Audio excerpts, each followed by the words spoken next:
Hello friends, welcome back to my channel আমার ঘর পরিবার।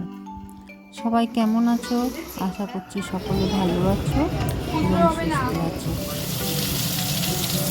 আজকে আবার ডেলি ব্লগে ভিডিওগুলো নিয়ে এসেছি। সবাইকে সুপ্রভাত জানাই। সকাল থেকেই মেঘ মেঘ করে রয়েছে, আকাশে পুরো মেঘ রয়েছে। বৃষ্টি হওয়ার সম্ভাবনাই বেশি, আর বৃষ্টি হবেও বলছে। এই 3-4 দিন একভাবে বৃষ্টি হবে, মানে বুধবার পর্যন্ত বৃষ্টি হওয়ার কথা বলেছে। অনেকগুলো কাপড় জমে রয়েছে, কাচা হচ্ছে না বৃষ্টি বৃষ্টি করে। সকালটা এখন একটু ফাঁকা আছে, বৃষ্টি পড়ছে না কিন্তু মেঘ করে রয়েছে। তাই ওয়াশিং মেশিনে দিয়ে দিয়েছি, কাঁচা হয়ে যাক। যতটুকু শুকায়, আর না শুকালে পরের দিন শুকাবে। এখন কাছাকাছি প্রিপারেশন চলছে, ওদিকে রান্না বসাতে হবে। আজকে পটল চিংড়ি করব, কিন্তু পটল চিংড়িটা একটু অন্যরকমভাবে করব ভেবেছি। এটা আমার নিজের এক্সপেরিমেন্ট, তো কেমন হবে জানি না। আমি তো চিংড়ি মাছ খাই না। আর এইটা একটা ছোটো মাছ আছে, আর এইদিকে আছে লোটে মাছ। অনেকগুলো মাছ, তার মধ্যে আবার আজকে বাজার নিয়ে এসছে মাছের, মানে মাছের না, পুরো মাছ সবজি এক সপ্তাহের বাজার আবার চলে এসেছে। এই এতগুলো মাছ ধুয়ে পরিষ্কার করে তুলে রাখা ফ্রিজে বাটি বাটি করে, কারণ এই এক সপ্তাহ আর বাজার করার সময় পাই না। এই একটা করে বাটি বের করি আর রান্না করি। এক এক দিন এক এক রকমের মাছ তখন রান্না হয়। বিভিন্ন রকমের মাছ এনেছে, কি এনেছে সেটা পরে তোমাদেরকে দেখাচ্ছি। আপাতত প্যাকেট থেকে এইভাবেই রেখে রাখো।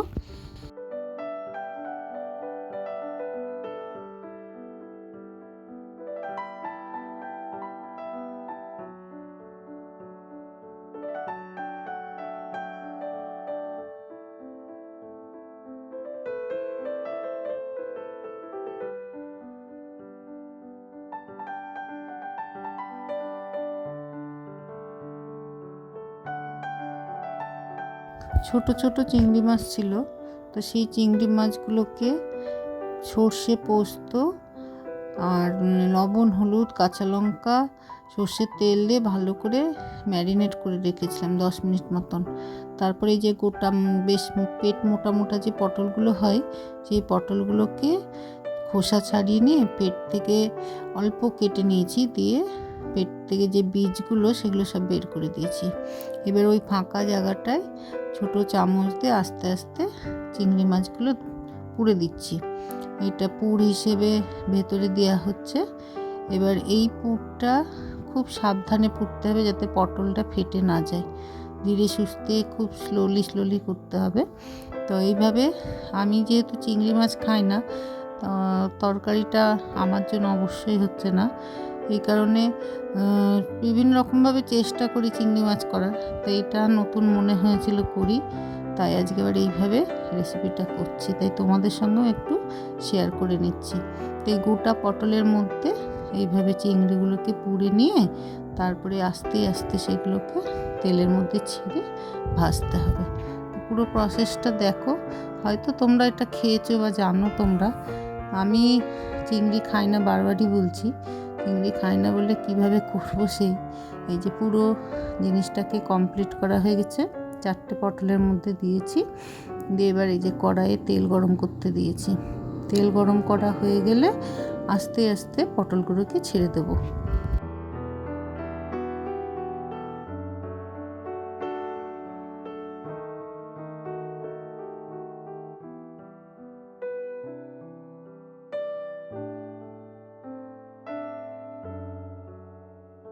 যে দিকটা মুখটা খোলা থাকবে সেই দিকটা ওপরের দিকে রাখবো, কারণ পুরো মশলাটা আগে তেলের মধ্যে বেরিয়ে গেলে অসুবিধা হবে। তো মশলার দিকটা পরে দেবো, আস্তে করে পরে উল্টে দেবো। আগে সোজা দিকগুলো দিয়ে দিলাম, দিয়ে ঢাকা দিয়ে দিচ্ছি। এবার ঢাকনা খুলে দিয়ে আস্তে করে আলতো করে উল্টে দিতে হবে, কারণ ভেতর থেকে যাতে পুরটা না বেরিয়ে আসে। আর এই দিকটা দেখেছো কেমন সুন্দর লাল হয়ে ভাজা হয়ে গেছে। এইভাবে আস্তে আস্তে ভেজে নিতে হবে, তারপরে জিনিসটা কিন্তু হয়ে যাবে।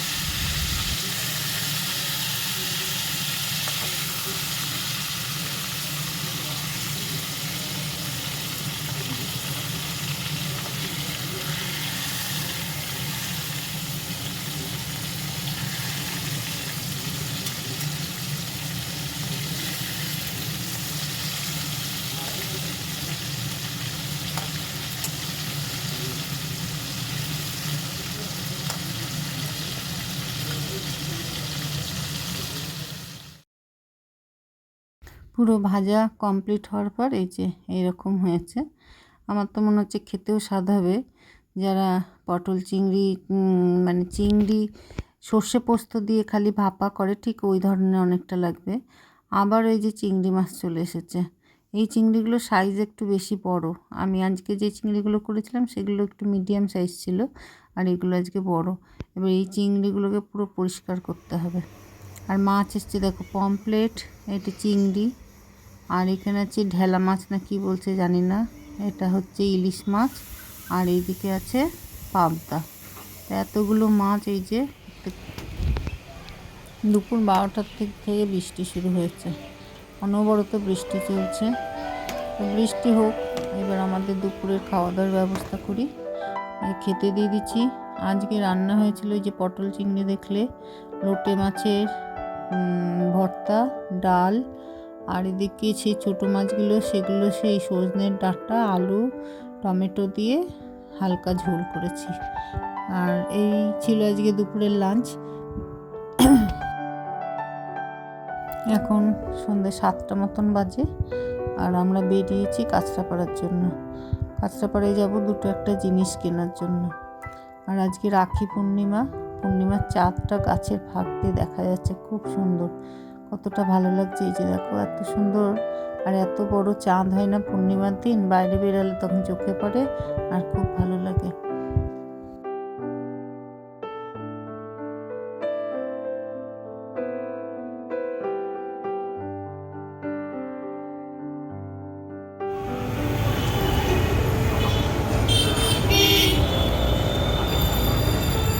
কাঁচরাপাড়া বাগদোর মানেই জমজমাটি ব্যাপার, একদম ঝাঁ চকচকে। এখানে যাবো, এখানে পুজোর প্যান্ডেল করেছে।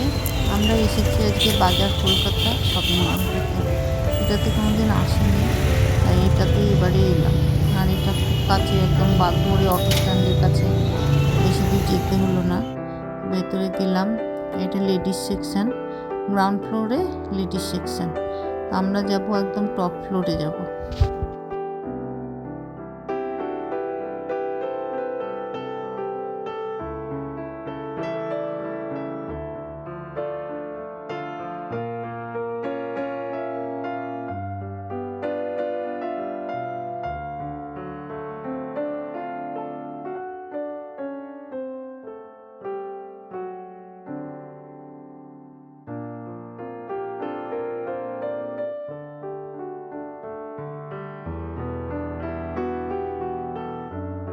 এটা হচ্ছে কিডস সেকশন।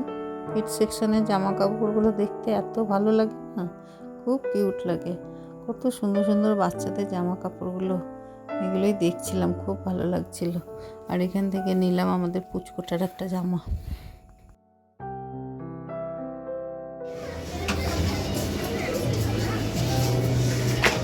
এখানে রয়েছে বিভিন্ন রকমের body spray, perfume, nail polish, এসব কসমেটিক। এখন বিল করা হবে, যে ক্যাশ কাউন্টারটা বিল করানো হচ্ছে।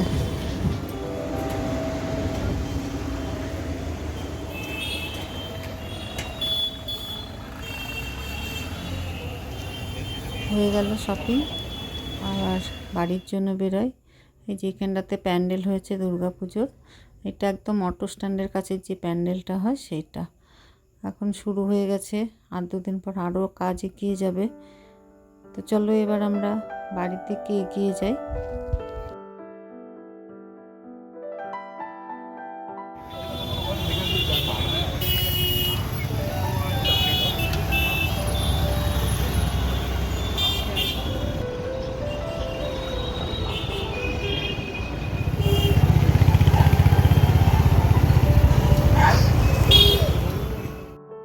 কী কী শপিং করলাম বাড়ি গিয়ে দেখাবো, আর ভিডিওটা এখানেই শেষ করব। ভিডিওটা কেমন লাগলো অবশ্যই জানিও, ভালো লাগলে একটা লাইক করে দিও, আর যারা নতুন এসেছো সাবস্ক্রাইব করো, কমেন্ট করো, সঙ্গে থেকো।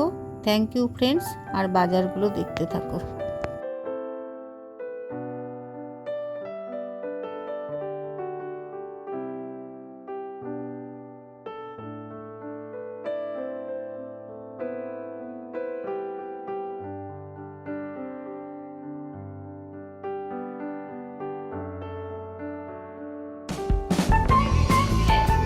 একা একাই চলে গেছি।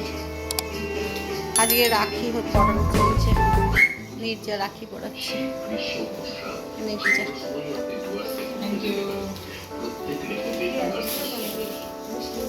হ্যাঁ